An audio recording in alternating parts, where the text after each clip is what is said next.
Good morning, good afternoon or good evening everybody.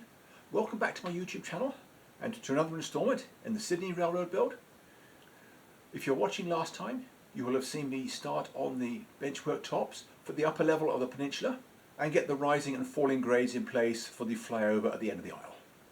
This week I'm going to continue where I left off and get the subroad bed installed for the long north wall and also start work on the half-inch foam sheeting on the peninsula. So without further ado, let's just head out to the workshop and get busy. Well, that is all the complex grades at this end. The main line is almost full height here. It levels out and it crosses a bridge and then heads all the way down to a small switching town in the distance. This section from here where my finger is to the next benchwork joint just here will have a solid top because most of that is a riverbed. I either have to cut down the heel of this bracket or I have to raise it up ½ an inch, and I haven't decided yet. That's all going to depend on how much clearance I decide I want between the water and the track. The first thing I've done this morning is to unroll the first strip of paper, the full-size trap print. This is the first one of 7. And since I had the whole print available, I figured this was the easiest way of getting all the subroad bed cut to the right size. So I can just take measurements directly from this instead of having to transfer them from this small scale drawing in my office. Anyway, this morning I just proved that workshops are dangerous places because unrolling this trap print I managed to give myself a paper cut right across the web of my thumb, and it really hurts. So I guess I need to be more careful in future because these paper rolls are dangerous things. Today I'm going to continue working on the subroad bed along this side of the railroad. This is the side with the small town. So I'm going to continue where I left off in this corner. Seems like a long time ago that I stopped work on this portion of the railroad, but that's because I've been working on a different project since then. Although I'm not going to reveal the nature of that project just yet. You will see it in a later video. Anyway, it's time to put the camera down, get to work, and I'll see you again later. Well, that is 4 pieces of subroad bed cut. The 3 at this end, I just made parallel cuts on the table saw. 6, 22, and I think 20. Basically just one full sheet. I didn't bother to angle the front. I will probably cut them off after the track is at least laid out, maybe even installed. This one I did cut at an angle because it's got the grade down to the harbour in front of it at a slightly lower level. So this is 17 inches at this end and 13 at the other end. I've still got to get some risers in, work out the correct height. But in order to do that, I have to go around the other side. Let me just go there quickly. I've got to continue this grade up around the back of the ethanol plant and work out exactly how high it ends up in this corner, and then work my way back from there. The other end is not critical. In this corner, I am already almost high enough, and I still have about another 15 feet before I get into the town. So this end is not critical at all.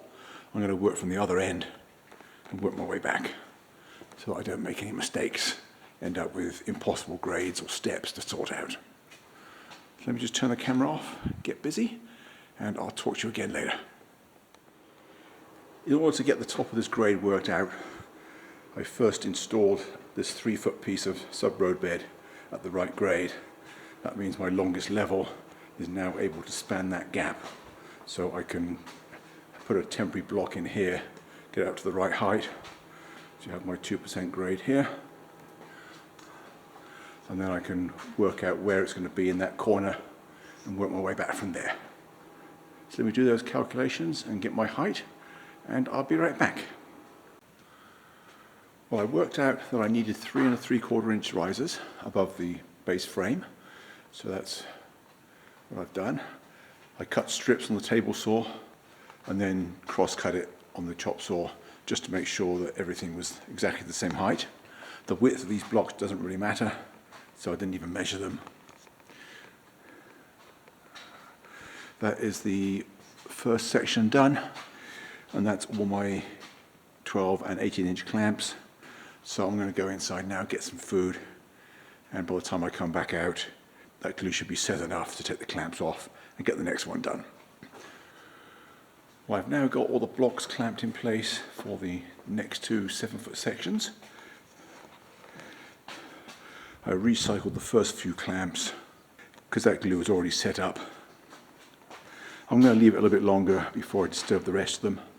So I'm going to go inside for a little bit, come back out, and then I can install the next 2 pieces of subroad bed.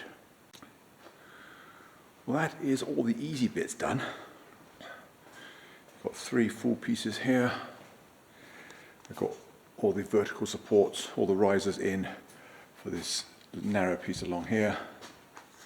And then I've put the spacers in under the riverbed. I've also got the piece cut. Well, it's just a blank at the moment. I've still got to make some cutouts, but I will do that once I've got all these clamps out of the way. And that will allow the riverbed to be high enough to pass over the top of that raised heel on the cantilever bracket. I think these clamps have been on long enough now that I can take them off and put the subroad bed in place. So let me do that, and then I'll have to decide what else to do. Here is the riverbed installed. Rather than bring bricks over to weight the middle, I just put these strips across with a small packing piece in the middle, just to force some load in the middle, and then the same clamps that do the outside also clamp the middle. While that's clamping, all I can sensibly do is wait. I could possibly go back to the other end of the railroad, go back where those 2 clamps are way in the distance, but I don't particularly want to. I would rather get this end finished. That way I can unroll the paper template again, and I'll be able to use the template for this end.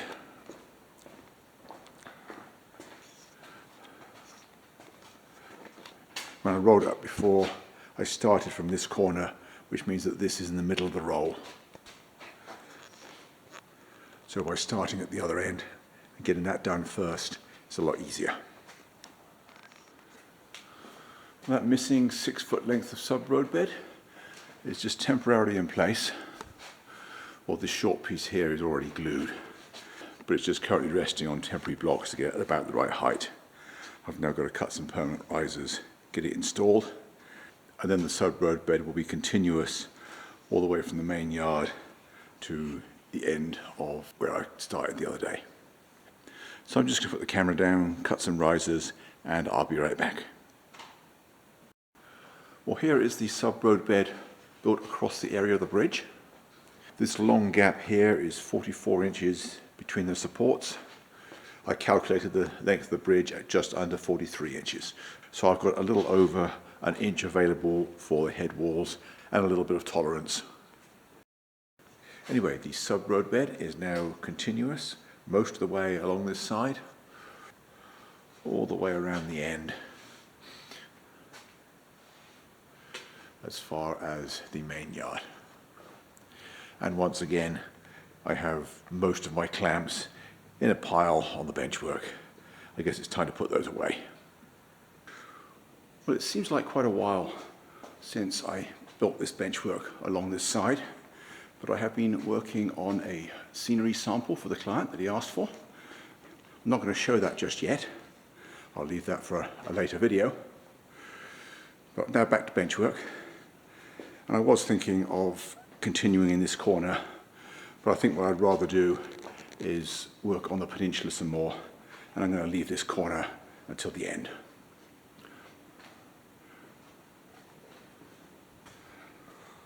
The first thing I've done this morning is put a sheet of plywood over this board with the main paper mill area.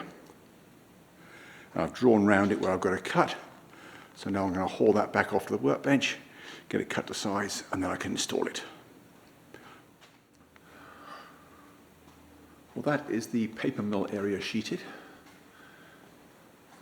I had to two-piece this one because it was more than 48 inches wide.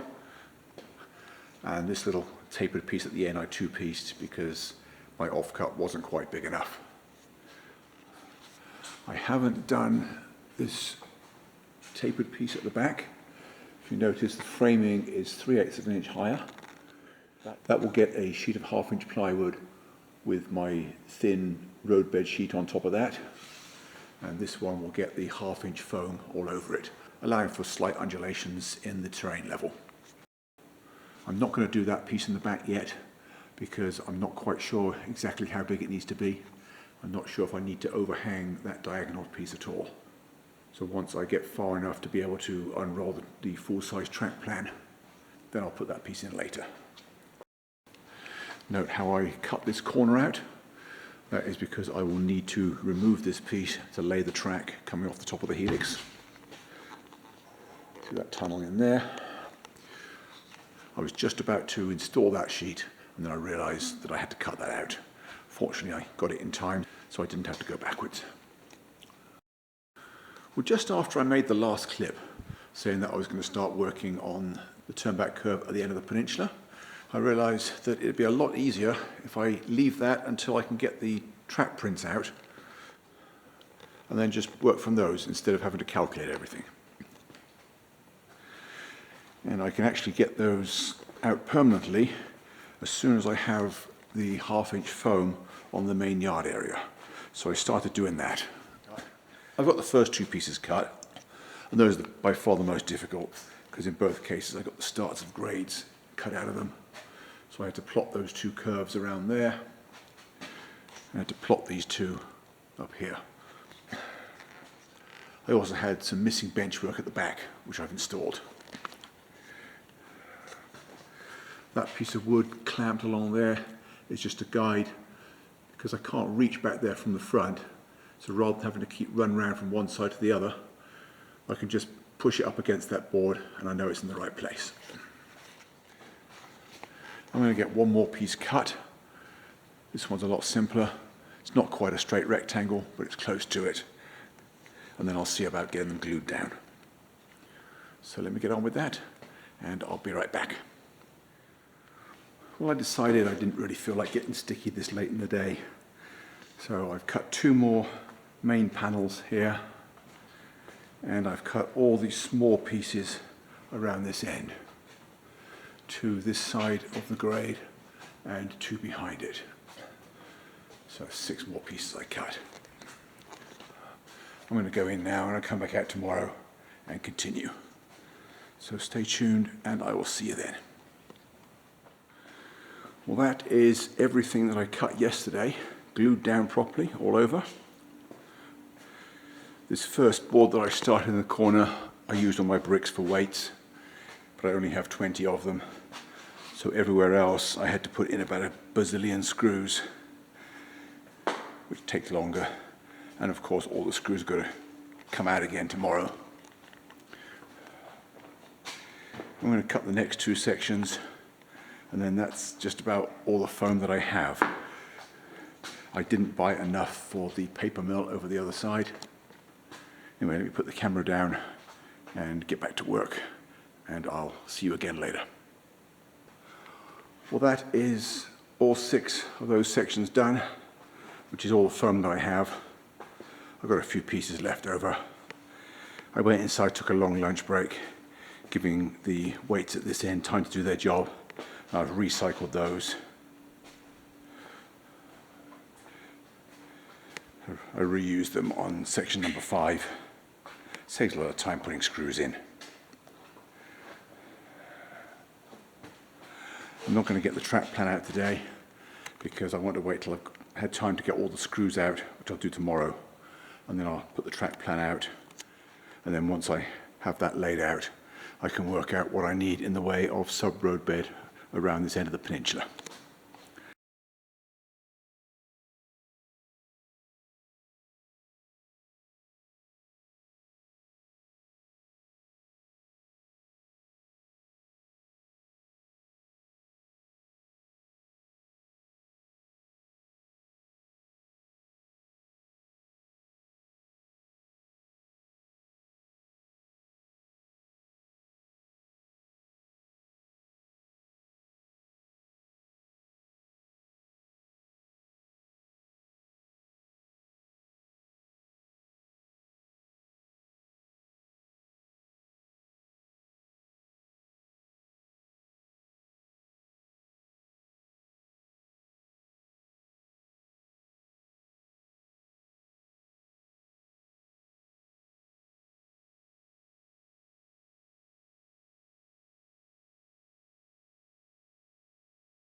Well, that's all for this week.